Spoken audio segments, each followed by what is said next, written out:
Hello my friends and welcome to No Nonsense Metal Reviews. I'm George and today I'm going to be reviewing another rather extraordinary purchase of mine. I've had it in my collection for a few months now. Only just finished reading the biographical content there and really familiarising myself with the disc content. But it's from one of my now current favourite bands.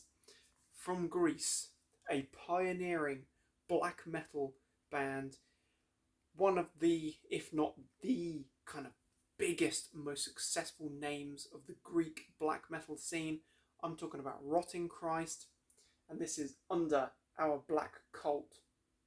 This is was released in 2018 via Peaceville Records, a very well-renowned label, consisting of the biographical book content, as I say, and you've also got 5 discs included in here as well.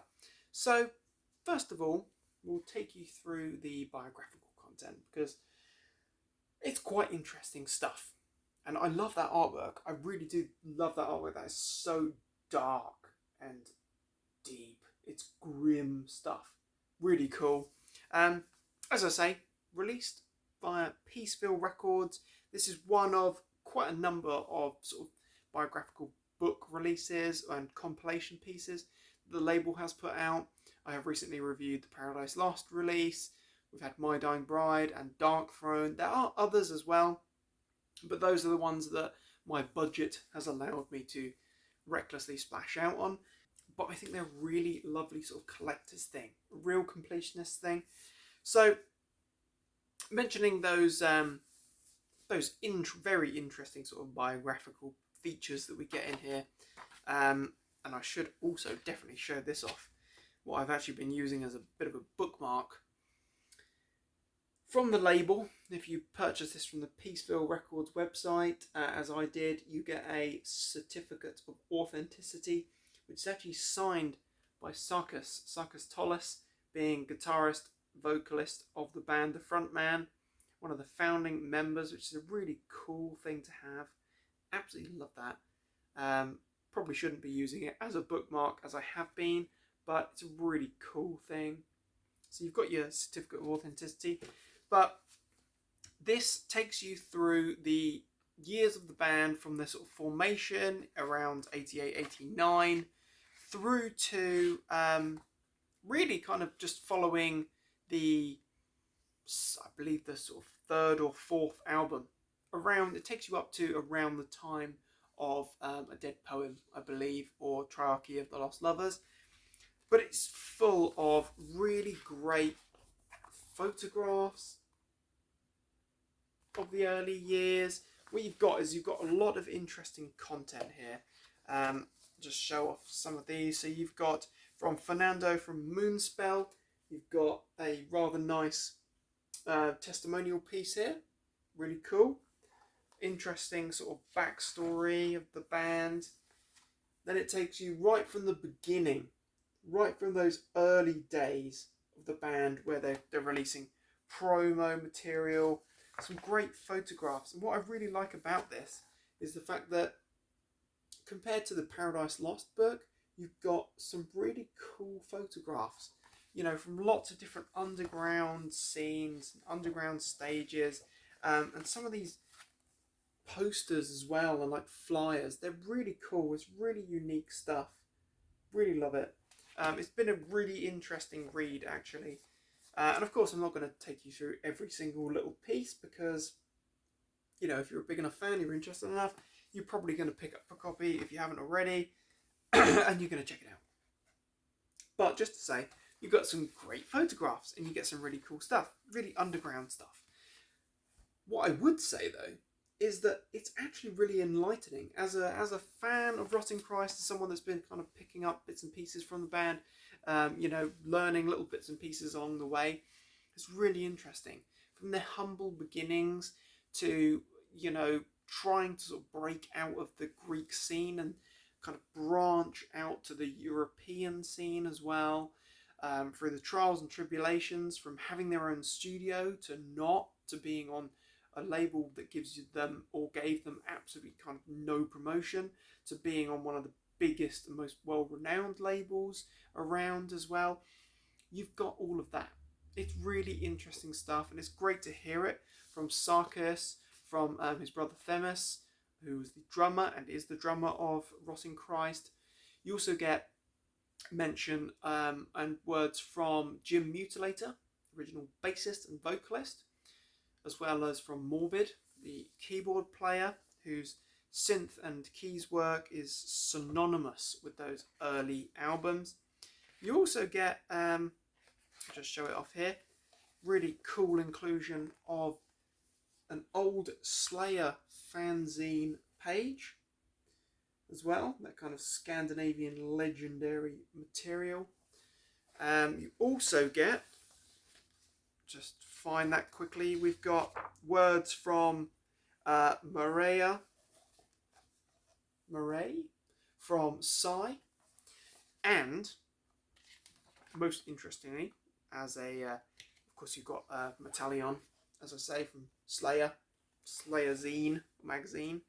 Then we've got, scroll forward a little bit, the legendary Nurgle of Polish black metal legends Behemoth.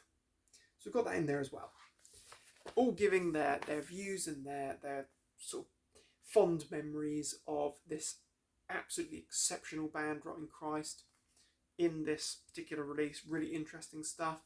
It's just a really good one. If you are a fan of Rotting Christ, then you're absolutely going to love this. As I say, it does only kind of cover those early years, but it covers it in a really good depth as well. And there's some really interesting anecdotes. It's really insightful to gain some knowledge of those early years, the struggles, the trials, the tribulations that the members and the band as a whole encountered, from nearly splitting up to not being able to go on tour, not getting the coverage or the promotion. It's really interesting stuff. So biographically, it's definitely absolutely worth it if you're a fan of the band. Material wise, it's also absolutely solid. So we've got 5 discs in total, as I say. The first disc, I don't know if you can see, but it takes us through demos and promos. So that first release is entitled The Other Side of Life from 1989. And that was from a split with a band called Sound Pollution, I believe also a Greek band. And it is essentially a grindcore kind of release. It does not sound like anything else that we have heard from Rotting Christ after that release. It sounds like grind. It's weird because they're all short songs, typically sort of in the Napalm Death very early Carcass or Extreme Noise Terror kind of style and nature, where it's very short, very brief songs. Very interesting stuff indeed. It's fairly enjoyable, but not if you are a big fan of what Rotting Christ have become over the years. Then you've got the De Vemis Mysterious rehearsal from 1989, where you're starting to get elements of that black metal and very raw, aggressive metal kind of nature coming in there. You've got the Satanus Te Deum as well, demo material from 1989, and that is what I would say is the first kind of point where we start to really hear Rotting Christ sounding like Rotting Christ. Absolutely brilliant stuff. You've got some cracking material in there, even though it's very raw and primitive. You've got tracks like Feast of the Grand Whore. You've got the Nereid of Esgaldiuin. Absolutely cannot pronounce that. Restoration of the Infernal Kingdom. You've got some really cracking stuff there. Then you've got some slightly later material as well, because you've got 80s Winds 1992 and Promo 1995 as well. So you've got some slightly later material. Then on the second disc, you've got the first sort of proper release, if you like, because you've got Passage to Arcturo 1991, which is a fantastic release. Far more rooted in a sort of almost like a Scandinavian death metal sound, infused with this totally different organic Rotting Christ sound that we get here. Some killer material with the Old Coffin Spirit, the Forest of Nagay. We've got the Mystical Meeting we've got some cracking stuff here. Really brilliant. We've also got the inclusion on that disc of the Monumental split from 1991 with Feast of the Grand Whore. And we've got the Dawn of Iconoclast EP 1992. Some really cool stuff. Things start to get really serious with the third disc with Thy Mighty Contract from 1993, the debut album of Rotting Christ. And actually, that debut album's kind of been growing on me more over the last few months as I've been listening to it more and more. Some really brilliant material where you've got that very early, very organic kind of black metal sound and style, but also you've got a lot of melodicism in there as well. It's not just kind of throat shredding, shrieking vocals. It's not just blast beats. It's not just scratching guitar work. There's a lot of melodicism. There's also sort of gothic elements thrown in there. But tracks like the legendary In the Sign, or The Sign, I should say, of Evil Existence, and Fugamenth, Thy Gift, His Sleeping Majesty, The Coronation of the Serpent. You got some killer stuff. Absolutely love those tracks. However, as an album that was promoted a lot more than the second album, and it's sort of been regarded over the years as being something extremely special, a little bit of a cult classic if you like, I still think that I prefer the second album, Non Serviam, which is interesting to read in here that following its release in 1994, it was overlooked and underrepresented. It was not promoted nearly enough, and Non Serviam was almost confined to that, or relegated to that status of being inaccessible, one for the very, very die-hard fans.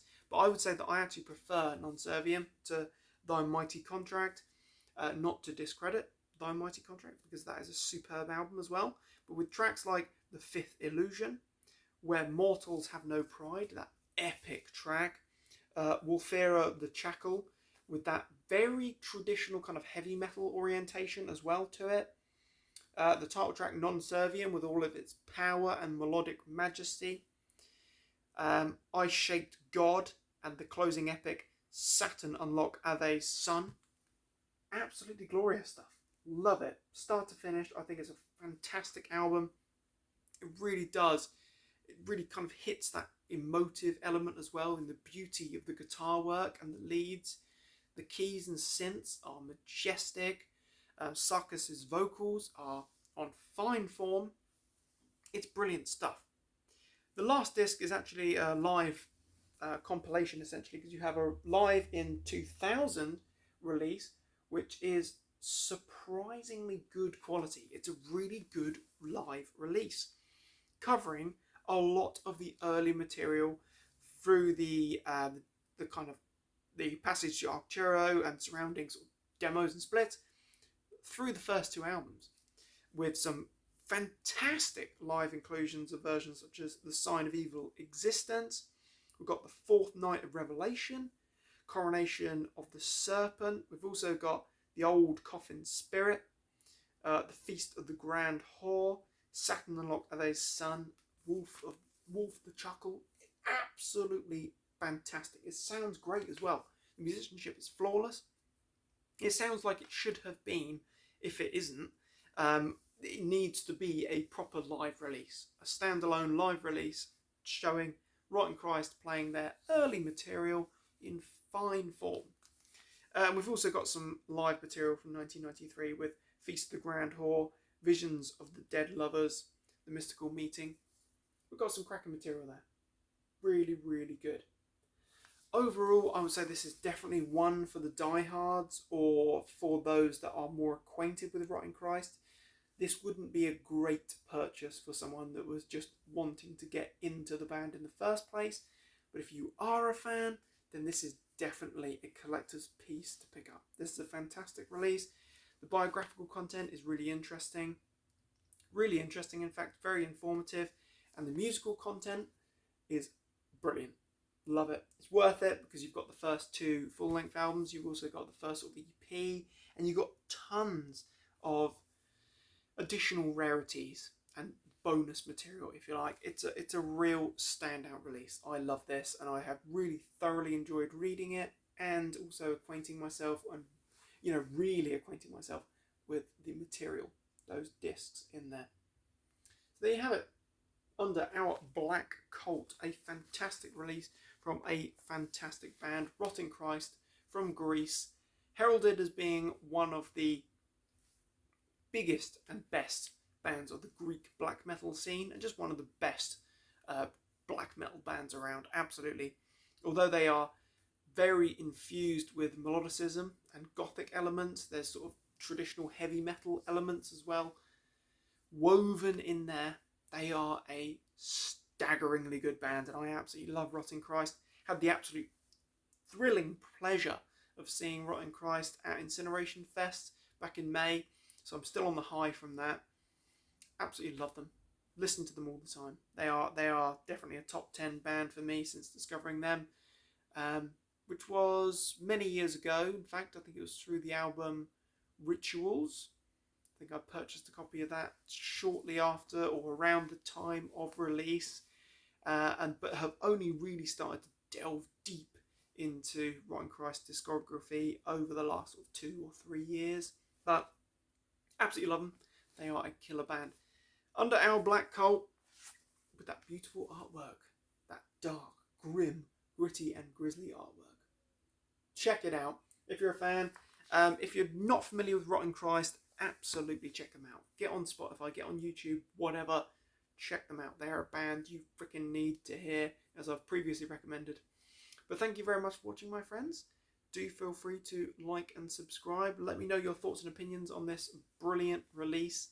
Check back soon for more reviews and recommendations. And above all, take care, my friends, and stay heavy.